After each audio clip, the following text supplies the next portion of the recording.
and summer of August 4, 1892, in an angular house on 2nd Street, in Fall River, Massachusetts. Mrs. Andrew Borden was brutally hacked to death by someone wielding what seemed to be a hatchet or an axe. What's more, in another room of the house, her husband's fate was similarly met. The news that a couple had been murdered in their own home in broad daylight brought the town's normal activities to a standstill. But Emma, it seemed, was out of town when the murders were committed. Lizzie had found her father's body on the sitting room couch and sent the hired girl, Bridget, for help. A little later, Bridget and a neighbor discovered Mrs. Borden in the upstairs guest room, lying face down in a pool of blood. So suspicion soon fastened upon the 32-year-old Lizzie, a slight, ordinary-looking girl with brown hair and a habit of saying just what was in her mind. First, Lizzie had killed her stepmother, townsfolk said. Then, after cleaning her hands and clothes, she had busied herself about the house for an hour and a half, sewing, ironing, reading a magazine, waiting for her father to return from downtown. After he came and stretched out on the couch and dozed off, she attacked him with the same weapon she had used on Mrs. Borden. Again, she removed the blood from her clothes and from the axe, allegedly within the space of 10 minutes, and so effectively that later chemical tests revealed no trace of it. She then called for help.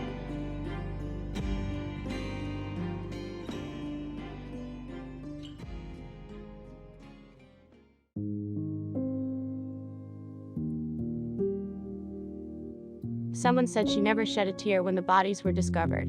The maid Bridget was said to have heard her laugh coldly when her father entered the house. There was talk that she had tried to buy poison the day before the murders. Someone said she was seen burning a dress afterwards. 5 days after the crime, an ongoing investigation found Lizzie Borden guilty of the crime. She was arrested and held without bail, pending trial. The most damning rumor that had lost her the public mind was a tune that muttered, Lizzie Borden took an axe and gave her mother 40 whacks. When she saw what she had done, she gave her father 41. Of course, this was all just a wild tale conjured up by some members of the public.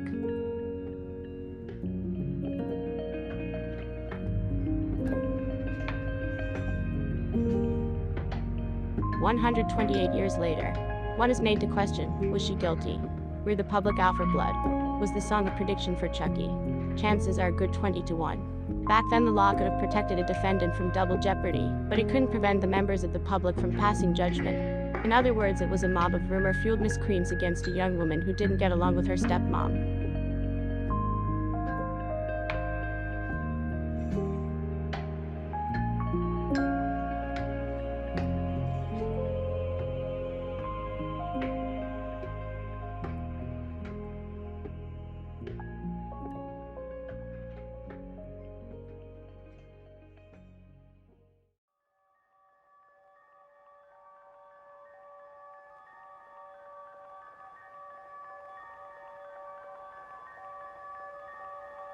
In June 1893, the trial opened in New Bedford, and for 13 days the jury heard a great deal of conflicting testimonies, much of it highly embarrassing to the prosecution, and witnessed a brilliant performance by the defense attorney. One of the most telling accusations made by the prosecution was that Lizzie had not been in the barn behind the house between 11 o'clock and 11:15 on the fatal morning. That claimed she had, in fact, been bludgeoning her father to death at that very moment. A sensation of the trial was a surprise witness for the defense. An ice cream peddler who maintained stoutly and credibly that he had seen a woman, dressed as Lizzie, emerging from the barn just when she said she had.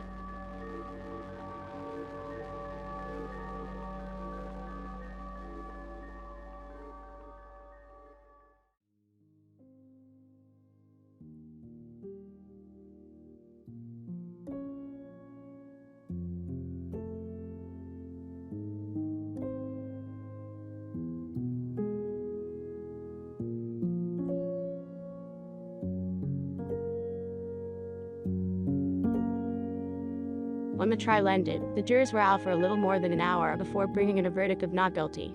Spectators in the courtroom gnarled, and an editorial writer for the New York Sun summed up the trial. A chain of circumstantial evidence is strong only if it is strong in every necessary link.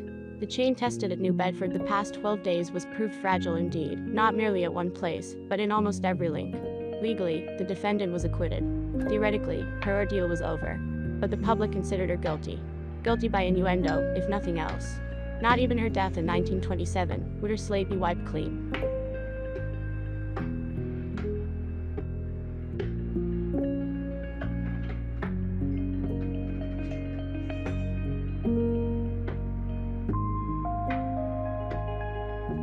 To sum up, The investigation never proved any credible evidence on the grounds of arresting Lizzie, other than the public's evidence of her loathing of her stepmother. The prosecution failed to provide a means, or rather a motive, for why Lizzie might have carried out the crime, rather than the public's eyes instigations. Finally, for the who and why Mr. and Mrs. Borden were murdered, we might never know. But my best guess is that it was the one who shouted loud in the public to ensure Lizzie's prosecution prevailed. Thanks for watching.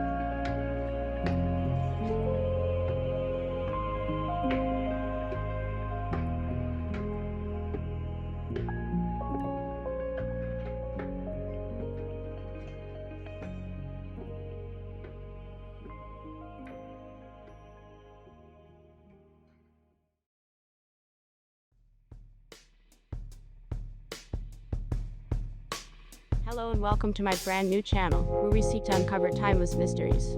It would really help me if you please consider liking the video and subscribing to my channel. Until next time, bye.